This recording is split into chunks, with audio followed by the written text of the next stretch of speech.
I suppose it's a true fact. It happens. Yeah. So that's why. You guys got mail back there. You got that? You'll be online.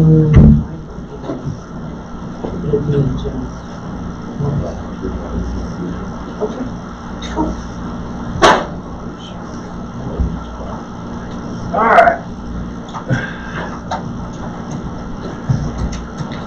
Your phone down that chart?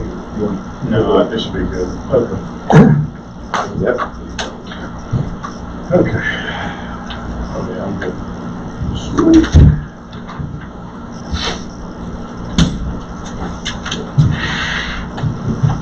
We're streaming live on YouTube. Millions of viewers. Millions? Millions. You get royalties or anything? Well, when we go viral, we're going to start trying to figure out how to use it as a revenue stream. Well, we need to plan ahead. Absolutely. All right, let's get started. I'm hoping these aren't really set. They should be fine. Okay. Randy's on vacation, so I'll run through the numbers real quick. The capital fund is $193,898. The depreciation fund is $104,639. Delinquency as of 9/15 was $19,469. As of 10/16, it's $19,581, very little change. Road delinquency as of 9/15 was $3,397, with the road delinquency as of 10/16, $4,520. Special assessment account to Popular Bank is $101,144. Dam repair checking is $205,521 for a total of $306,665. I gave out all my copies. Let me just borrow this back for a second. Here. Oh, thank you. Thank you. Penny printed out the funding of the different funds, what they have gone ahead and funded. You guys all have it in front of you, and it shows in yellow highlight. We funded the amenities, $11,111.80. We funded the capital fund, $6,501.11. And transfer fees at the bank, $50. And then the employee insurance fund, we funded 2 months worth of $5,000 each. And I didn't ask her how much was left in the account, but I'm guessing. Is it like 40, 50 grand to cover expenses? So that's done. News and notes. Anybody got any questions on the numbers? Okay. News and notes. We wanted, and we'll do it because we're live on the air, but I would have loved to have thanked Mr. McNabb for his time and service in person. He's not here tonight, but this would have been his last meeting anyways, because he resigned effective the end of the month. And I think you've been on 6 years? No. 3? 4. 4. Okay. Well, thank you. He's been very, very helpful when it comes to the roads and the ditches and the culverts and construction and all that. And we're certainly going to miss him. Thank you, Jim. Hopefully you listen to this or somebody will tell you.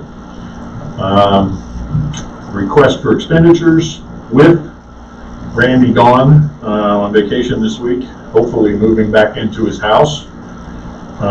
It's been a long and arduous trip to get back to that house. We really don't have anything under discussion items. They're both kind of requests for expenditures anyway, so at least to talk about.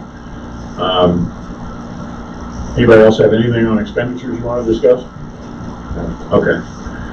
Discussion items, sediment trap at North End. If I remember right, that's not the North End Park. That's over by John Blankenship's.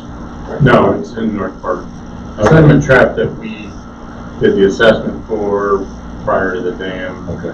And we have to clean it out. It's Okay. actually in North Park. Okay, you're right. There's 2 up there that we have a problem with. There's 2 areas we have a problem with. One is the one you're talking about, which That's the actual sediment trap Right, that you're feeds right. in Main Creek. The old one that exists now. right. Now, there is 2 other problem areas of creeks coming in with excessive washout. One is at basically the end of Beaver, Right.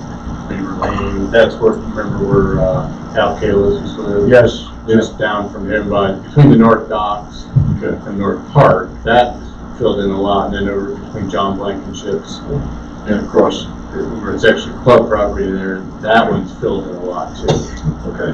But I think he was gonna have Jim Downer give him an estimate on cleaning out those sediment traps, because Jim did it last year. I think it was less than $10,000, but we don't have the equipment to be able to reach long. We don't have a track hoe. Right. That was him pulling it out. I think he let it sit there for a while until it dried, and then he moved it up to area. Moved it to get back there. Okay. It's too wet when you pull it out. But. Right. Well, I think we'll need to check with Randy when he gets back and see if he's got a hold of Downer. Now would be the time to get it done because it's been so dry. It's been dry. And, if you wait till spring, you get. We need to do it now. But the other thing, which was brought up at the board meeting, is the area over around Blankenship's, which, after some more discussion, we're probably going to want to have the young lady at 2LMN at least come out and consult for a moment before we just indiscriminately build a sediment trap in there, because there's quite a long distance and quite a fall in elevation. We're not going to go so far as to do an engineering study, that kind of thing. But I think we need to have them at least come out and look and consult and say, yeah, you can build one here, kind of thing. I think when we do that, we should also have a look at either I think it's Beaver Lane. Lane. Because I think Randy thought, and I think he's right, is he could go up Beaver Lane a fair amount where it does widen off, and it is on our property, and we could maybe put one. We could. And that, just having our dollars in our knowledge would be beneficial. Well, when I he think gets, that is a major source. when he gets back, I'll send him an email to get an estimate quickly from Downer. Estimate only so that I can send it out and then we can, improve it and move on, hopefully. And because you're right, now's the time of year to do it. Even though last night was wet, I'm sure that within a day it'd be dry enough. And also, I'm going to tell him to get a hold of what's her name at 2LMN, Lindsay, and have her see if she would over an hour charge or a couple hours charge or something, come consult. I'm sure she will. Yeah, Beaver Lane, where that creek comes in, it's filled up quite a bit in the 3 years we had that dredged. I think the same as at the end by John Blankenship's there, it's quite a bit of sediments come back in. And extended. It extends out 20 yards into the lake. At least, I would guess.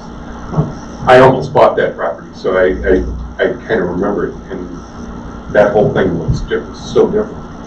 Jim Downer's our best bet to clean up the sediment track with sediment chlorine. That's what he's doing. Well, last time I think his estimate was more than that, and when he got in there, it wasn't near as much as he thought it was going to be, and he was straight up with us and said, "This is all I'm charging." Yeah. Okay. Yeah, so it's well. All right. When we get the estimate from Jim Downer, I'll probably send it out and text real quick to you guys, and so that we can bless it and move on. Or, you all right with that, Steve? Since you're over there all by I can have her come sit beside Well, maybe sit beside you. I will. I'll split up my time. Yeah, I will. Well, we appreciate that. You're welcome. Okay. Security, the next one is the first aid and AED training. I'm not sure. I think what we need to do on that is reach back out to the guy that was here for Eric Lapp's meeting, that was from the Hocking Valley Community Hospital, because he talked like he would come in and do the first aid training at least, but pretty much no charge, and nobody else does it free. And so I'll have Randy get a hold of him, and we'll see how fast we can schedule it. Thank you. That'd be a good place to start. I think the guy that did it last time did it. I think he didn't take any money. We gave him some launch gift cards. But, that's been 2 years since we've had training, and probably we've had a lot of new guards. Exactly. So it's not a bad idea to keep that training up to date.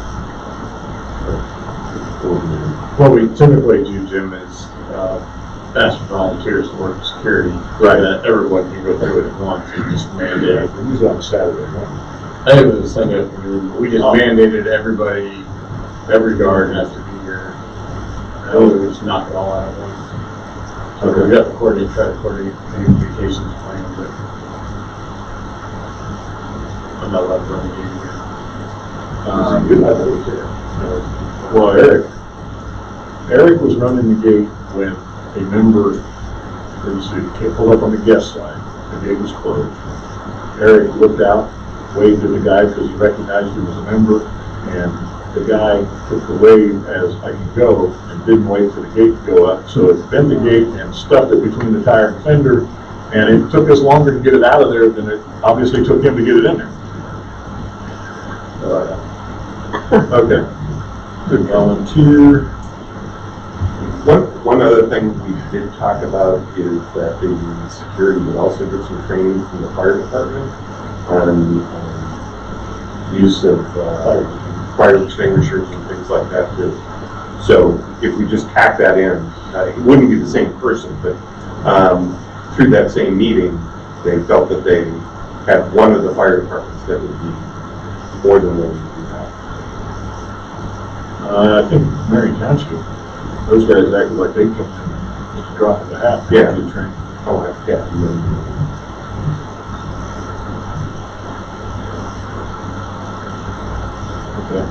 Okay. Anything else on that? All right. And real quick, since we are live, I'm going to give a real quick update on the mail situation, package situation down front. Can we come up with a catchy thing? I like yours. Package gate. I thought, what was yours? Package gate. Package Gate 2019. Since we like to name our little issues.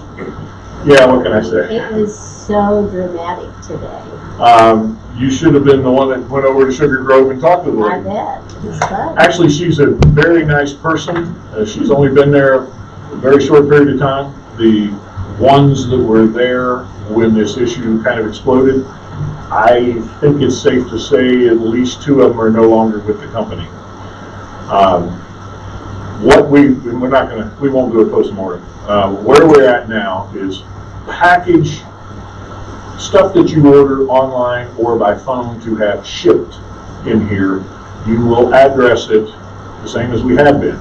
Your name, and then 29042 Hideaway Hills Lane, and then the next line, because they always give you 2 address lines, your lot number 334 in my case, and then Sugar Grove 43155, Sugar Grove, Ohio 43155. The packages will go back to the security, the guard shack down front like they have before.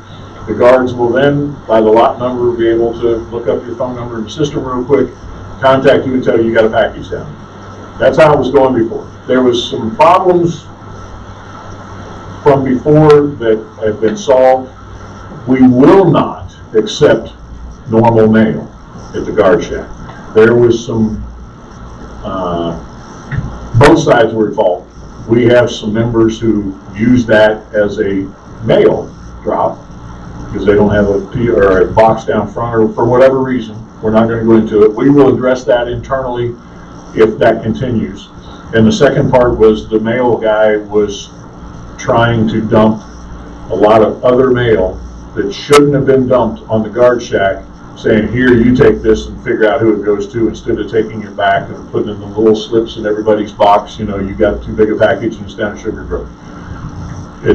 I hope it's handled. Took a lot of conversation, but that's what we came up with. And that young lady down there was very, she's had some good customer training. Yeah, which can't always be said about some of the people that work for government, but it went well. So United Postal Service if you have a package that's too big for your little mail slot, it will go into one of the larger boxes. And if those are full or your package is too large, then there's the note that says go to the postal office in Sugar Grove. Sorry. I'm getting worried that it's not gonna sound Okay. good because Okay, sorry. Well, she is in that chair. it's Krieger's chair. Oh, so you speak softly. But anyway, so a package that's going United Postal Service, if it is too large for your regular little mailbox, will fit into one of the larger mailboxes. It will go there. If there's not a larger mailbox available, or if it's too large for that box, For the lockers.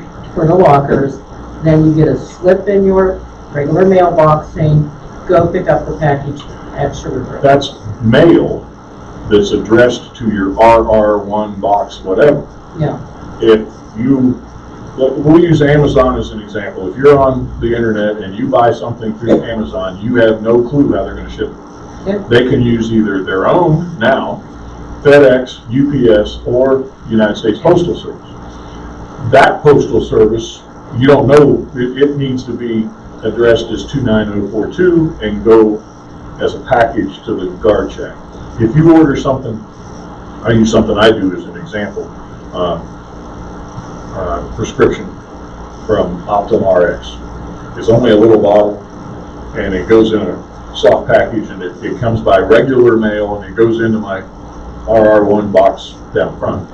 If that stays addressed RR1, like normal mail. And if it, for some reason, would be too big for that, then you're right, they would try to put it in the locker. If the lockers are all full, or if it's too big for that, then their correct procedure is to go put one of those notices in your RR1 box that you have a package waiting for you at Sugar Grove. the deciding factor though is how we have it marked, Addressed. how we have it addressed. Right, correct. If it's labeled R1 box, whatever, Then it'll go then through the it has process. to go stay in the push site. It's not addressed to the, But if you try It can't to be delivered there. Yeah, if you Good.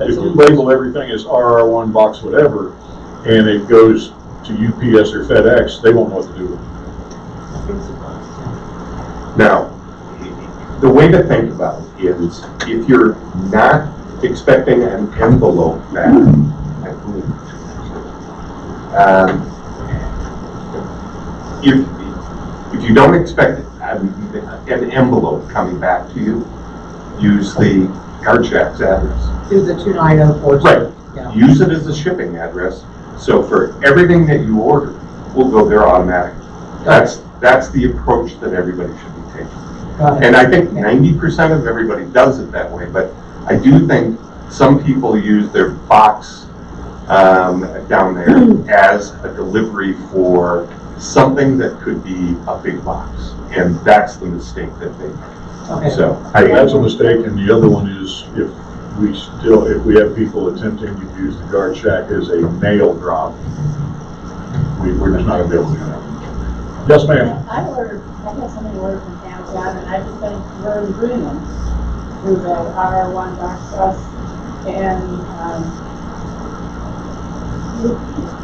UPS, just slapped a sticker on it with the 290 for whatever that address is, and then we went up to the guard shack. Well, sometimes they You were do lucky. the errors. Because over the last They'll couple, override. Lucky. That's what I think. over the last couple of Generally, they weeks, won't do. over the last couple of weeks, a whole lot of stuff has been returned. I'm aware of that. I've been on it Yeah. all day. Hopefully it's fixed. I'm saying hopefully because there aren't any guarantees. We'll see what happens. It was fun. So if you don't know how I it's have going to be shipped, I don't understand. Pardon me? If you don't know how it's going to be shipped. If it's being shipped, then put 29042 on. If it's something you're buying on the internet, either through your computer or you're doing it on a phone, then it's being shipped and use 29042. And that would Okay. include medicines. Even if Yeah. it's going to be, even if it ultimately comes from the post office, Well, but you don't know that. I don't know that. But The if post you office- did, yes. If you knew they were gonna deliver a package for you, order it to the Okay. guards. Okay, gotcha. All packages go I that. just told my kids we have to do that. It's really fundamentally, if you're gonna have something shipped and they give you an option of shipping address, that's the address to put in. Thank you. Everybody order something on Amazon today that's really small and we'll see how it works. Nothing else will really. Oh, let's not try that. What I Just was, everybody will buy a bag of marbles. what I was going to say is, I did order something, use the 29042. I did say lot number 529 on there. It never showed up, never showed up. They said it was delivered. I worked with the Sugar Grove Post Office delivery guy, which was a real treat by itself, and he said, no, it didn't. It said number 529. Well, if it said that, that means Amazon changed it. I didn't. I wrote lot 529. He said, so I put it in post office, in box 529. He said, it's not my fault if your address is the same number as a box number. If I see a box number, is what he told me, if I see a box number I recognize, it's going in that box. And so I never did get my package. How long ago was this? About 2 months. Yeah, that particular individual is still with them, Nice. but he's been, I think, a good word would be counseled. Oh, okay. I was Because if figuring it's on 29 counseling myself, Yeah. but, you know. If it's 29042 Hideaway Hills Lane, the damn thing's supposed to go over to the guard shack now. Well, he put it in somebody's box. Yeah, I called that person and asked, begged, pleaded, if I could get my shipment, and I never got it. So whoever 529 box is got my stuff. well, There it was no was, recourse even with Amazon, yeah, because it was delivered. well, let's hope it's. Other than you didn't receive it, then they will usually reimburse it. If it was delivered, they said it was delivered to the proper address, and I was out $65. Okay. Well, that is the end of our normal meeting, and this is extremely short for those of you that come and audit us quite a bit. But that's because we're going to go into executive session, and we have some interviews to do tonight for the new person. So this is it. It's going to be the shortest one we've had It is. ever, and I guarantee the board's never done one this short. I can tell that because you only used half a page for your agenda. I know. Well, that gave me room to write my notes at the bottom. I didn't have to use another piece of paper. I'm telling you, this is really nice. We just came from the clubhouse. Does that have to be? Well, you'll know who it is when the board approves it, when we take it to the board for So in approval. other words, for the first meeting of next month, we'll still have Mrs. Chair. That would be correct. Okay, That would be correct. thank you. But then the second meeting, it should be approved, Okay. hopefully. Well, I'm not done with my role yet, so I'm not too good. I'm sorry? I'm not done with my role yet, so we'll just have to wait a couple minutes. Well, we're gonna go ahead and shut off the live feed though. Okay.